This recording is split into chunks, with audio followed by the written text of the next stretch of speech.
The Cape Cod Mosquito Control Project spends the summer trapping and testing mosquitoes, keeping an eye out for bug-borne diseases. This week, West Nile virus was detected in 15 samples taken from 5 Cape towns. The levels of West Nile virus in the Commonwealth of Massachusetts are high right now. This is the first week we've picked up West Nile virus in mosquitoes. Actually, I collected a few samples last week as well that picked up mosquitoes with West Nile virus. This week we had 14 samples come back positive.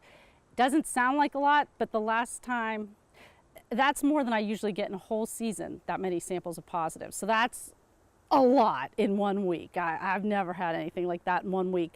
And in a variety of different towns. We had 5 different towns that came back with positive mosquitoes. It's pretty simple to keep mosquitoes from breeding in your backyard. The species that are potentially carrying West Nile virus are usually out at dark. So you've passed dusk and now dark, but any time after it starts to get darker, after the sun starts to go down, that's when you start to see these freshwater mosquito species biting.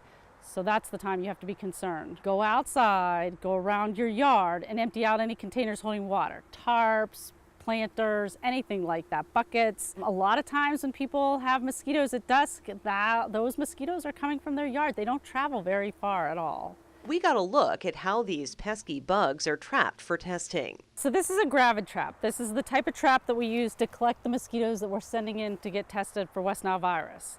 Those mosquitoes, the Culex species, they lay their eggs in man-made containers. So all we're doing is mimicking a man-made container.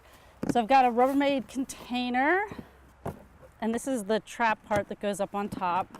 We put stinky water in the bottom, to mimic a man-made container with stinky water in it. Mosquitoes lay their eggs in organic water because their larvae are filter feeders. So when they lay their eggs, they're looking for nice organic water. So with this trap, what we're looking for, the species that actually lay their eggs in man-made containers. And so we put a container into the box. You turn on the fan. There's a fan right here. So what happens with this trap is the mosquitoes go in to lay their eggs. That's why it's a gravid trap. They're full of eggs. And they fly under here and then they get sucked up into this container in there. These traps are great because they'll pick up the mosquitoes at the point in their life when they're most likely to have the virus. They've already taken a blood meal and now they've got eggs in them. So they've already bitten something and they may have picked up the disease in that something. In addition to trapping and testing, crews are also treating catch basins.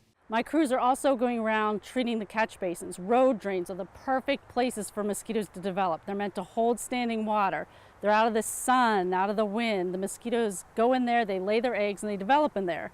So my crews go around, we treat about 15,000 drains a year. You'll see my crews out there. They may be putting packets into those drains of bacteria that is targeted at just mosquitoes, or they may be spraying the bacteria into those catch basins. And the best thing to do is simply to avoid mosquito bites. It's never good to be bitten by a mosquito. Keep in mind they might be carrying a disease. They're more than a nuisance. Gabrielle Sokolsky is an entomologist with the Cape Cod Mosquito Control Project. For Cape Media News, I'm Sarah Colvin.